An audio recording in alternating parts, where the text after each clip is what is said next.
Во полициска станица во Босна и Херцеговина било пријавено дека во шумата меѓу Перик и Дук во градот Понир е пронеден човечки скелет без глава со делови од облека, покрај кој имало ловечка пушка и нож, пишува Кликс.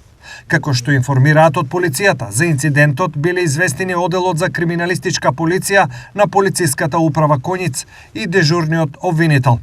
Истрагата е завршена, полицијата засега не може да зборува за деталите за случајот.